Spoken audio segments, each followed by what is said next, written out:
Today, we're getting woo-woo. We're talking about, our identities as firm runners. We're talking about using GPT and these robots for research and what works and what doesn't work. Talking about prompt engineering, what that even is. I think it's like the new Googling, but even more powerful. And how to hitch your wagon to the things that will take you on a path that you want to go on. All this on whatever I end up calling this. Jason Daly. Do you think if I call it that, people will think my name is Jason Daly? Daily Jason? I don't know.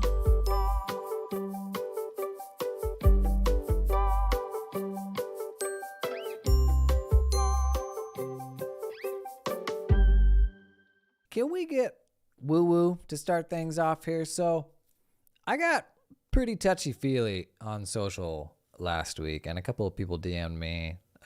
They were concerned. They said, did your robot break? But it was because I had a couple conversations with friends that were just like such great reminders of being mindful of why we do the things that we do. And like pushing back against sometimes some internal motivations that aren't healthy and ultimately don't take you to a place where you want to be. So like one example of that is I think a lot of us are motivated by proving something to somebody. Maybe it's a past boss or that person that wouldn't give you the promotion at the other firm, so you went out and did your own thing. You're gonna show them. You're gonna build a bigger firm than them, and that's like what motivates you. And it like takes you down a path that's dictated by somebody else. And I think even if you get there on the other side of that, first of all, you won't find anything. And there's nothing to say that you'll even like find happiness or fulfillment in what's on the other side of that thing. But the big thing is that person doesn't care. Like that person you're trying to prove a point to, they could care less. Yet we're going out and we're oftentimes sacrificing the relationships that are most important to us in order to make a point to somebody that doesn't give a crap about you. Like I have so many examples of this in my life, and it just got me thinking about what are all the wrong reasons why we make decisions in a firm, and like all these internal things we struggle with that are very like human things and probably stem from insecurities that we have and you know, us grappling with our identity of being firm runners and what it means to be a successful firm runner. But I just had a couple conversations that were just such great reminders to try to be mindful of the path that you're on and why you're on that path. Because it's really easy to get sucked into the sweaty mindset of growth and success and all of that. But I mean, so many times, even when you find that, like the fastest growth period of my firm running career was the least happy time I ever had. It was cool. It was impressive.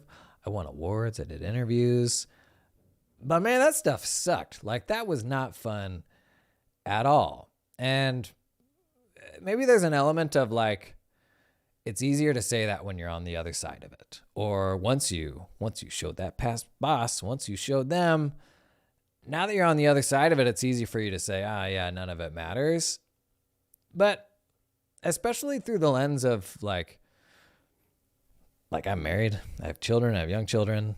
And I think the more I get sucked into the trap of my identity being somebody that runs a firm, the more the people around me in my life pay the price. Because that's who I am. And that's the yardstick by which success and all that stuff is measured.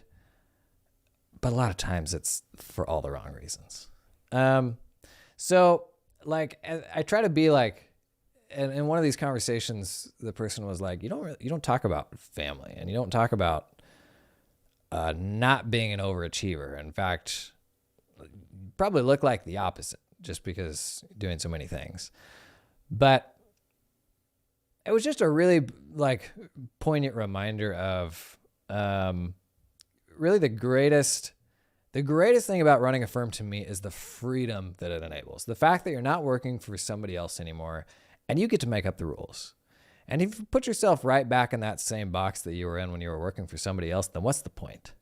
Right? Like, it's up to you. Like, that's the best and the worst part about having that agency is you got nobody to blame but yourself. But if you need to hear this today, there's a lot of days I need to hear this. Man, just chill out. Like, everything's going to be fine. Stop pushing so hard. Say no a few more times. Like, give yourself a break. Because I think everything we read and consume in many ways does the opposite. Like, it tells you, here's how to find success, and here's this thing you can change and that thing, and here's what's going to get you there and help you do something really impressive. But sometimes it's also cool to just chill, you know? Like, I've got days where I feel like that sweaty boy that wants to do all these things, and like, there's days when you got that fire, and man, there are days when you don't have that fire and you wish the day before that you didn't have it because you just got yourself on, you know, a whole day of meetings or something like that you now don't want to do. So like, if I can be the one voice that's saying, you're doing great, you're doing enough, you're going to figure it out. Stuff takes time, sometimes a frustratingly long amount of time. But if I can be the voice that's like the anti, you know, be okay with what you've got, like, hear that from me today, I guess. What a weird way to start that off. I don't normally go full woo-woo like that. Other really cool thing, we're going to see like what format this show ends up being. What I feel like I'm missing with the YouTube channel is like the YouTube channel is a big lift, and like those videos are a big production now. And so the stuff that goes out on them is like, there's a lot of latency there. Like, it's like a 3-week production. This stuff, man, we can just jam on like what's exciting, what just happened. Like, of the discussions that are happening online, like, what is the best of that and what can we take inspiration from, and just get like a little bump to kick off the day, you know? So that's kind of what I'm going for here. Cool stuff that happened in the last couple of days. I did a roundup on using large language models, so AI stuff like GPT, for tax research. So US tax research. I think it's applicable to more other technical types of tax research too. And the result, drum roll, was pretty bad. Like, it's still not something that, without a lot of expertise from a pro in how you word the vernacular and some prompt engineering, like, it's not something that you can really get useful stuff out of yet. So I did a roundup of, we used Google for perspective because that's what we all know, right? I used Bing, an AI search engine called Perplexity, a really cool app called Chat PDF. I'll talk a little more about that. And then the last 4 OpenAI GPT models, just to kind of see how far they've come. Google actually did pretty well in this roundup. So when I prompted Google, and so the premise was, here's like a semi-challenging tax research question, like, find this nuance in a rule. Most of them didn't find it. When I worded the question the way that a tax pro would, Google actually gave me the answer straight off the top in a Google search. But none of the language models really got there on their first try. A couple of them, like Bing, it took a second prompt. And with a second prompt of me saying, okay, so there's no exceptions to this rule, then it goes, oh yeah, there are these exceptions right here. But the reality is, if you were using a tool for that, you would have pieced out after the first prompt when it was like, yeah, not really. But a couple of takeaways for me here.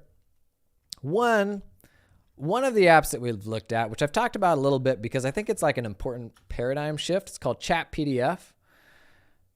The idea of Chat PDF, so chatpdf.com, is you take any PDF file, could be 900 pages, could be 5 pages, you chuck it in there, and in less than 5 seconds, you can start chatting with it.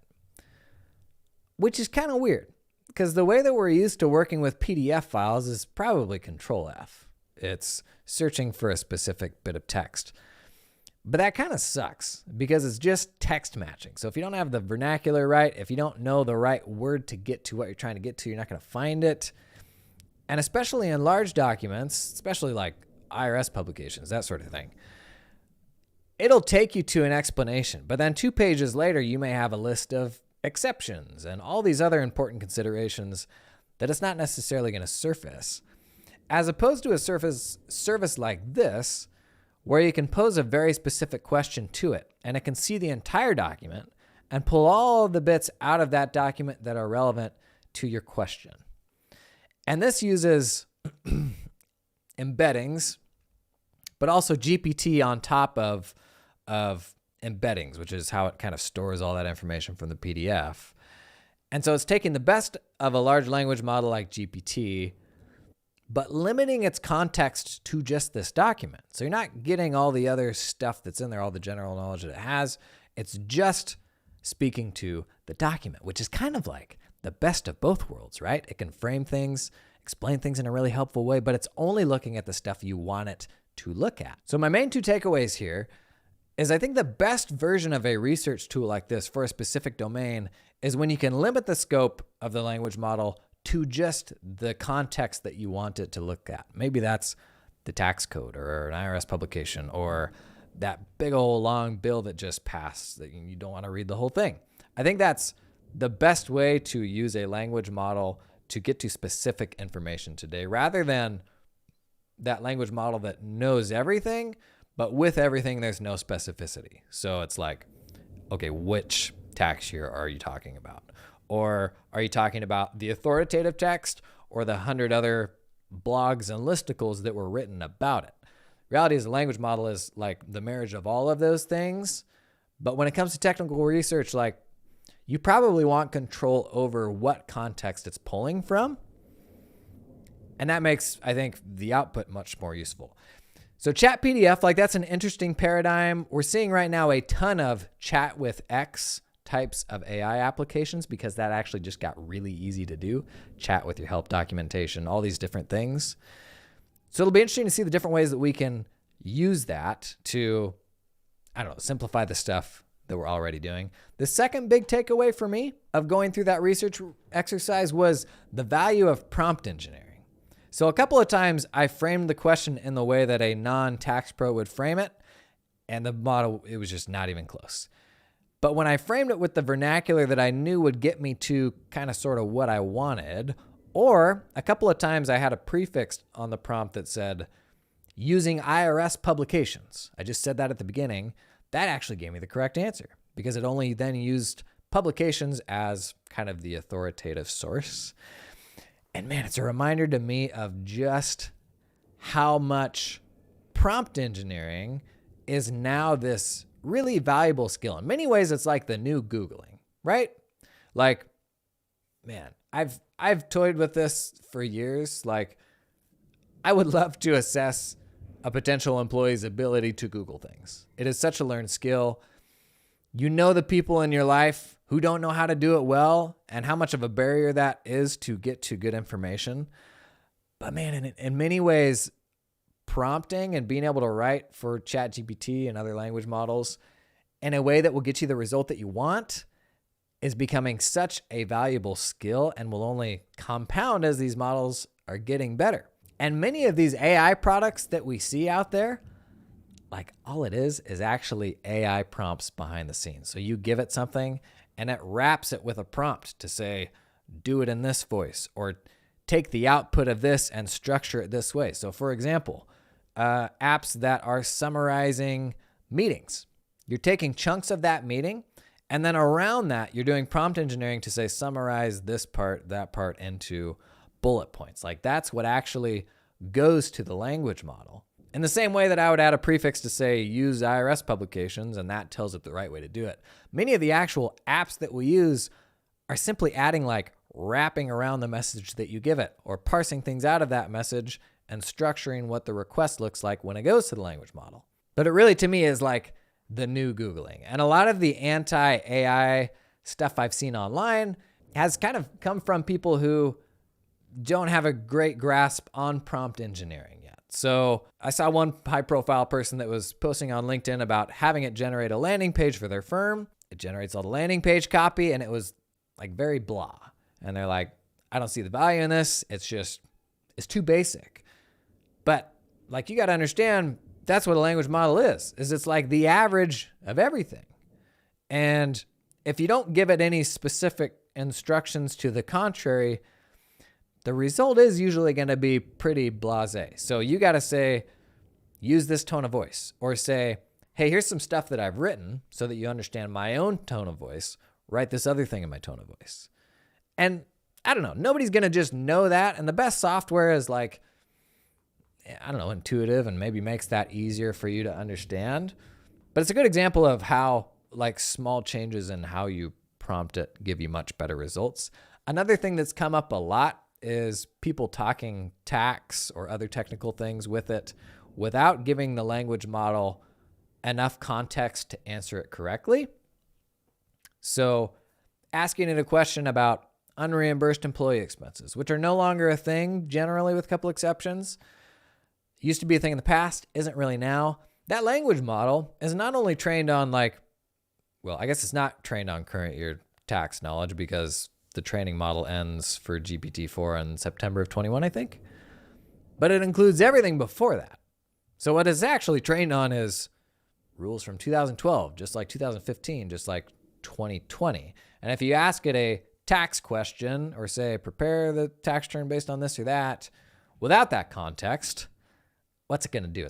You're kind of like spinning the wheel on where it's going to pick and choose where all that data comes from.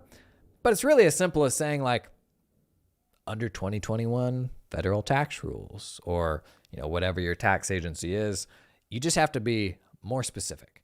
And it's interesting. I think it's actually kind of a reflection of the struggles of working with junior staff. Is you can't expect it to know what you don't tell it, and there's maybe an element of mind reading like that you expect out of it. Actually, there's a study, and GPT-4 now has like the mind reading or quote unquote common sense capacity of like a 16-year-old now. And the last model was like a 7-year-old or something like that, where it actually is getting better at sussing out like what you're implying by what you're asking it without you explicitly saying it. But that's a huge factor in a user's experience with the model. But I see a lot of examples where with a bit more prompting around the specifics of how you want a thing to be done, it could absolutely do it. But instead we just kind of chuck that thing at it, and then it doesn't do it right, and we're like, oh, that's annoying. Doesn't work. Which, like I've seen happen to junior people in real life so many times. You expect them to know this thing because it is quote unquote common sense to you with 20 years of experience, whereas common sense for somebody else is going to be fundamentally different. It's interesting to me how this is like the new Googling, and it's only going to become more important as those models get better. Last thing that I've been thinking a lot about, and it's kind of a framework that I've always tried to make big decisions based on with software or with firm strategy, that sort of thing, is we make decisions in kind of like this snapshot of what we see in front of us at a given time. But oftentimes the more important consideration is the fact that you're hitching your wagon to something. Where is it going? Is it going to take you to a place where you want to go? And like software is a really good example. Is that company going to develop the software anymore? Are they going to go in a totally different direction that you have no interest in? For me and my firm, developing our CAS, our accounting practice, was a big example of this. When we rolled it out, I wasn't able to make it as profitable as our tax work, but I could see that the accounting practice was on a more profitable path than tax because the price for this stuff was going up and up as private companies had a hard time finding accountants, and the technology kept getting better and better. So I was kind of in this wedge where I was only going to get more efficient at doing it, and I was only going to be able to charge clients more, and that seemed like a good long-term position to kind of set myself up in. And right now, man, like thinking about that, who you're hitching your wagon to, has never been more important because of the rate at which things are changing. And it's why for me personally, I'm investing like so much in learning and understanding AI and embeddings and language models, because it's really hard to argue that there's anything else that is moving as quickly that you could hitch your wagon to, right? Like this stuff is moving so fast. GPT-4 was finished being trained actually last summer, and they spent 6 months doing safety training around it and all of that. So GPT-5, most people expect, is either done training now or pretty close to being done training. The impact is like a little different in every industry. GPT-4 has already like fundamentally changed software development. Like it's almost non-negotiable that you need to be working with AI and how you develop code now. And that's all come in like the last 24 months. So to say where we are 24 months, 36 months from now, there's aspects of it that are honestly terrifying. But man, the reason I'm investing so much in learning this stuff right now is just because where else are you going to hitch your wagon that's moving as quickly as this is? And it's what has me talking a lot about the vendors in the accounting space too. Some of whom are plugged into this, some of whom are not. And I'm worried companies like Microsoft are going to start stealing the lunch of the practice management systems in our space unless they start moving on AI stuff. So be mindful of that as you're making software decisions, especially with all the AI stuff going around. Who are you hitching your wagon to, and are they taking you to a place that you want to go? Hey, thanks for coming and hanging out. We'll probably do this again tomorrow. I'd love to get your feedback. If you're watching on YouTube, drop a comment. Big news here is I wear glasses. Podcast listeners are going to miss out on that. Reach out to me, Twitter, LinkedIn. Questions, what do you want to talk about? Let's make this a space where we can learn a little bit every day and spread some positivity.